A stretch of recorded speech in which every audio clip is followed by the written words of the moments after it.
What's going on, everyone? This is Steve Larson, and you're listening to Secret MLM Hacks Radio. Oh yeah. So here's the real mystery. How do real MLMers like us, who didn't cheat and only bug family members and friends, who want to grow a profitable home business, how do we recruit A players into our downlines and create extra incomes, yet still have plenty of time for the rest of our lives? That's the blaring question, and this podcast will give you the answer. My name is Steve Larson, and welcome to Secret MLM Hacks Radio. What's up, everyone? Hey, I'm super excited for this episode. This is actually, these are my persuasion tactics, okay? These are the ways I persuade people. Those are ways I actually, get people to do more of what I want them to do. Does that make sense? It's not like mind control or anything, but it's super helpful. The only reason I'm tossing this in is because I've been in the middle of creating my course, Secret MLM Hacks. And this is how to auto-recruit and duplicate yourself and your own downline using automation, right? And using the internet and using different systems that are out there so you can build the business that you want, life that you want, without having to be so hands-on the entire time. Obviously, you have to at first. You got to build the thing, but then you can kind of just walk away and it's amazing.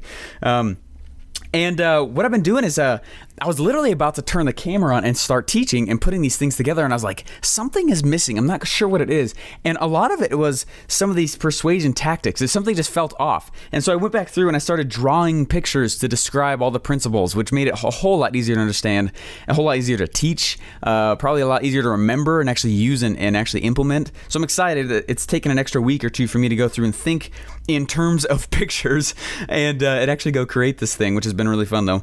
And then second, a little bit more on persuasion and how to be persuasive, and there's other things as well that I tossed in there. But there's it was probably 2 or 3 years ago I first heard this sentence. Okay, now this is by a gentleman named Blair Warren. Now a lot of you guys have probably heard this before. This is called the One Sentence Persuasion Course, and this sentence is the key. Anytime I'm writing a headline, anytime I'm going to go speak on stage somewhere, which I just got asked again last night to go keynote somewhere, really pumped.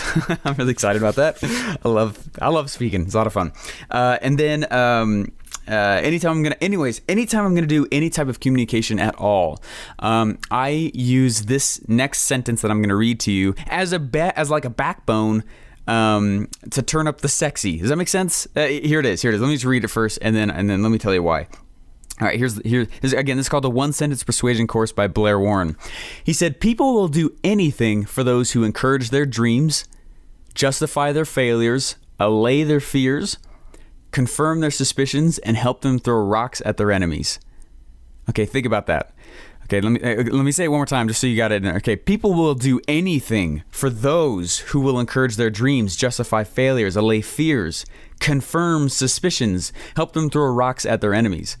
Okay, when you start thinking about what that means, right, that allows you to side with the other person very easily. Now you know what's driving the internals, what all the little triggers are inside that person's brain. You know what those things are now. You know how to tap into right there.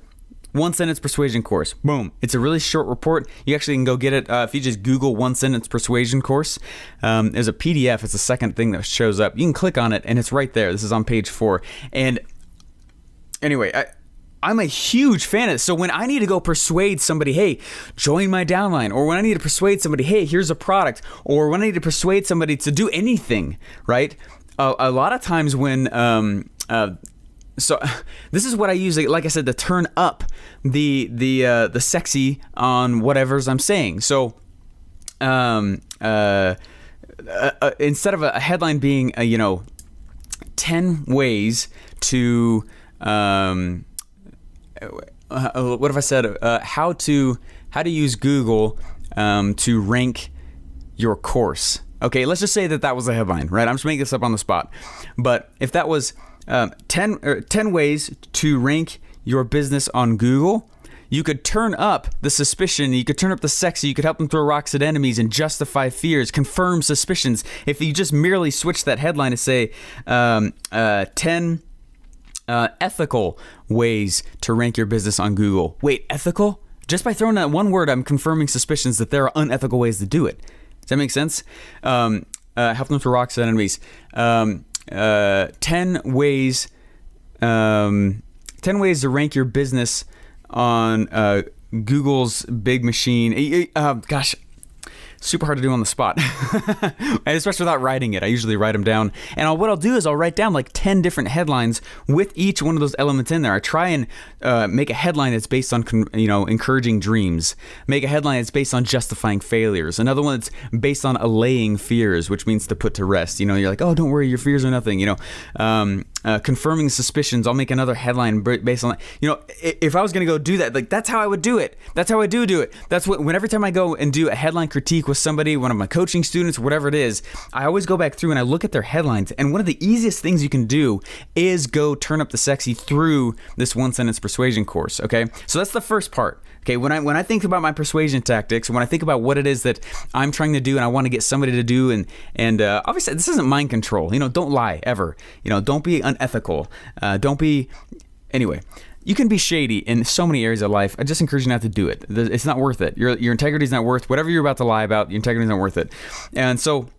But there's you can still be persuasive, obviously. I'm persuasive with my 3-year-old when she decides not to go to sleep, right? That doesn't mean it's unethical. She's got to go to bed, right? So you can still be persuasive at anything and still be fine. So anyway, so it's one sentence persuasion course, like that's like the first stab at me turning up the sexy. But then sometimes I'm like, the actual headline, like the content of that headline or what I'm about to go say or what I'm going to speak about is not quite on par. How do I fix that? Now, I mentioned recently that when I'm getting ready to go create a course, or because I've done this several times now, and I'm excited to do it for the MLM space, with a massive internet marketing background. It's going to be fun to go do this for MLM, and that's what I'm in the middle of doing. And anyway, a few episodes ago, I talked about what you do with your downline when you actually recruit them, which is you run an ask campaign. If you don't know what I'm talking about, it's like 2 episodes ago. But an ask campaign is so crucial to understanding what it is your people actually are struggling with. Number one, right? They'll give you kind of like the table of contents, like, hey, here's the 3 things I'm struggling with. But that's not really where the massive, massive value of an ask campaign comes from. It comes when you go one level deeper, right? If you go one level deeper from an ask campaign, and you go from the what to the why, right? Why did you say that? Why are you saying it? What's the belief that you have that caused you to say, hey, I've got to be able to, I don't know if this is making sense at all, but what I'm saying is once you get down to the false beliefs, you now know how to tell stories. You know how to craft stories together. So when you add the one sentence persuasion course with a story, that's the easiest way to persuade somebody. It's the easiest way to get somebody to do things you'd like to. It's all about story. Otherwise, you have to logically close people. That sucks. That means you have to base everything on facts and not emotions. Okay? Don't just spew out all this stuff, right? This is all the stuff. Here's facts about my business, and here's what the thing's made of, and here's what the product's made of, and here's what it's made from, here's who makes it. Nobody cares about that. Nobody cares at all. It's all about storytelling. It's all about story selling, right? And when you do that and you add an element of the one sentence persuasion course, it's very easy to become persuasive, very easy to become some of the other people want to follow, right? And the reason why is because whenever you tell a story, by listening to the story, you put yourself in the protagonist's shoes. You become the main character of any story you hear, whether or not it's your own story. Right? So if you go up and you start telling a story that's awesome to somebody else, and you don't have to go, once upon a time, you don't have to do any of that kind of stuff. But when you're closing and when you're persuading is based on story, it lets the other person enter your shoes emotionally.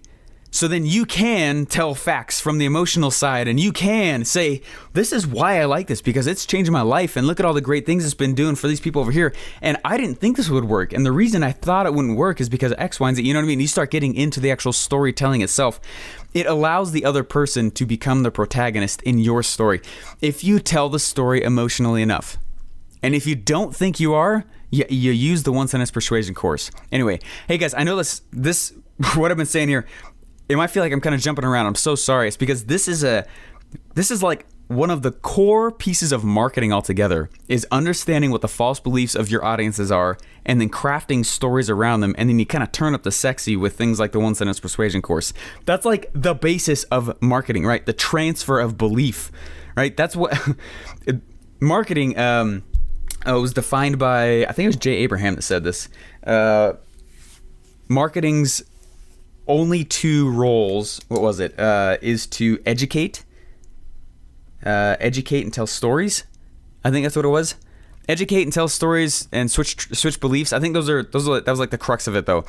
That's all you're trying to do. You're just trying to tell stories and educate. That's all marketing is. And the problem is that we take the marketing out of MLM a lot of times because we get so stuck up on the facts. That's why I'm so motivated for this episode right now, okay? Don't get so motivated on the facts. Nobody cares. I don't care. I don't care at all. I was recently approached about a new MLM, and it was like this fact barf, and it does this, and it does this, and it does this, and I was like, I really don't care. Tell me the story. Tell me, why did you come up with this MLM as a good idea on your own? What was the epiphany that you had that made you realize, oh my gosh, like this is amazing? Tell me that story. Tell it to me emotionally. Tell it to me with the one sentence persuasion course as like a underground foundation, as a crux for the whole thing. Does that make sense? If you do that, it is so much easier for them to understand why you're doing what you're doing. One of my it's funny, I used to call myself the student of exceptions, and I still kind of do. But when I was in college, like, I got so many professors to do things for me that none of the other students were allowed to do. And it wasn't because that, like, I was a special person, but I was certainly being an exception to the rule. And one of the reasons why is because I kept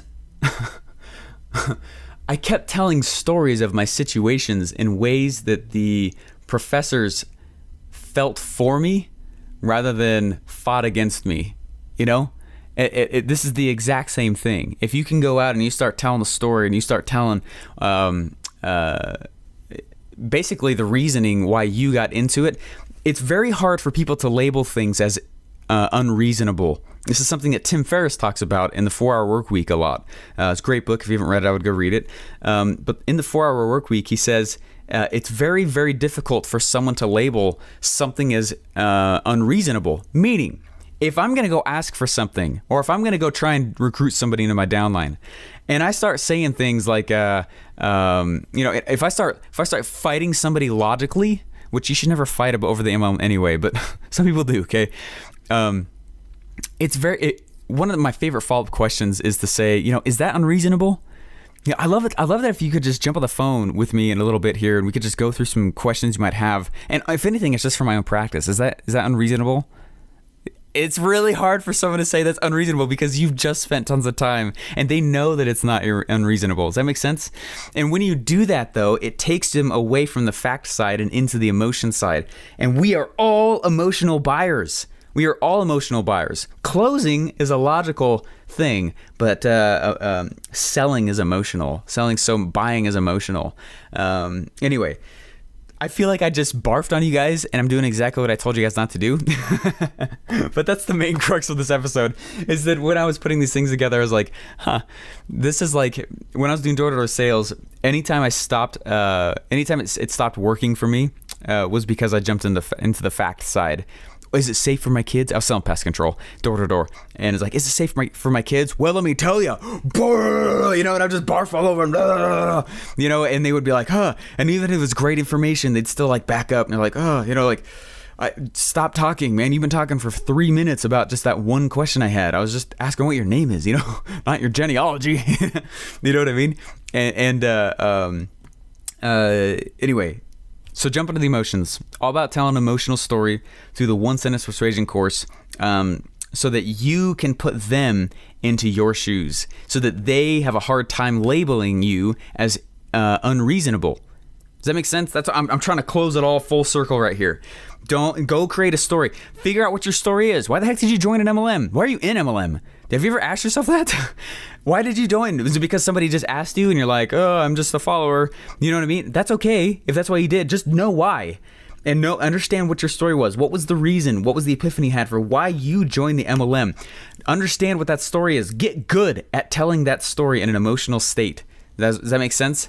That doesn't mean to be like weeping and stuff, but figure out how to tell the story. Turn up my emotions when I hear it. Do it through the one sentence persuasion course, adding in those kinds of elements, and you will attack my false beliefs without you even knowing it. You'll put me into your shoes, and you'll make me be able to believe more of what it is that you're saying in the future, because it will all be with the backdrop of that story. It will become the backdrop, and it'll be so much easier.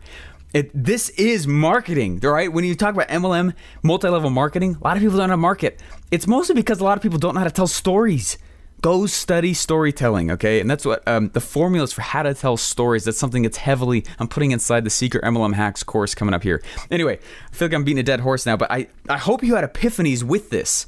That when you're approaching somebody, if you approach somebody in the mall, I personally don't do that tactic, but if you approach somebody in the mall, or if you're approaching a family member or a friend, and I don't do that either, because I've got this sweet little auto recruiting system, and it pulls people into me, and it still does, and it's awesome. So, and that's what I'm making the course about, is teach you guys how to do that, right? But I have to do it from a story side, And that was the thing I realized, is like, oh my gosh, I'm doing the exact thing I tell everyone not to do. I've created this course, and it's awesome, but there's no story behind it. Oh, how do I do this? And I was like, oh, I got to go back and rethink this whole thing as far as like telling it and teaching it through story, so that you have all of the false beliefs met that I can't come up with. Does that make sense? That's what a marketer thinks about and does. That's what a marketer goes through in their head. It's all about the message. It's all about crafting that. The product rarely sells itself, which is why when you go talk to people and you go start saying, hey, this is my product, this is what I've got, this here. How many people are like, oh my gosh, I've got to have that? They did that with the iPhone. How many iPhones are out there? There's like one. That's not too frequent of an occurrence. The products hardly ever sell themselves. Your product as an opportunity or as the product itself will hardly ever sell itself. The way you sell it is through the story. The way you sell your opportunity, the way you sell the product, the service, the way you keep people in, all through story. Okay, sit down and think what your story is. Why the heck did you get in? Tell that story in an emotional state. Were you backed up against the wall in some way? Was some huge thing going on in your life that you couldn't figure out? Was there some, you know what I mean? Those are the questions you've got to ask as a marketer. In MLM, you are the business owner, and the business owner only has two responsibilities, and that is to innovate and market. Marketing means creating belief. All right, so the way you do that is by telling stories. So anyway, there's a lot of stuff in that I packed in, and I'm so sorry. Most episodes are not like that. Usually there's more story in my episodes, but I just wanted to drop into you a little bit more. If you guys want to hear some examples of story, go listen to the very first episode of this podcast. I purposefully crafted that story to do exactly what I was talking about. All right, and anyway. So I hope you guys enjoy that. If you guys want more about story selling, if you want more about how to actually make your MLM feel like a new opportunity to somebody else rather than just the same thing that everyone else has, go to secretmlmhacksradio.com, and you can download the MLM Masters Pack that I have there. It's free, just as a gift of listeners here. In the past, people pay for it, and they still do actually. But anyway, I'm excited for you guys to start crafting story, and excited for you guys to start going through and saying, hey, why the heck did I do this? And figuring out how to tell from an emotional state. So anyway, excited to be able to put out this podcast to you guys. Please let me know if there are any other questions you guys want me to answer or anything. I'm getting some awesome questions submitted at secretmlmhacksradio.com. There's a little green button in the bottom right there after you opt in. And what it does is it lets you ask any question you want to me, and it will record a voice broadcast straight to me from your browser, which is really kind of cool. Sends it to me in an email. And what I do is I take that. So I think on the next episode I'll do that. I take that, and it becomes, I'll actually drop that actual question of you saying it into the episode, and which is kind of fun. So anyways, I think I'll do it next episode because I got a few of them here that are starting to pop in. So anyways, guys, you're awesome. Go craft story, figure out how to actually market the thing that you love, and I will talk to you later. Bye. Hey, thanks for listening. Please remember to subscribe and leave feedback. Would you like me to teach your own downline 5 simple MLM recruiting tips for free? If so, go download your free MLM Masters Pack by subscribing to this podcast at secretmlmhacksradio.com.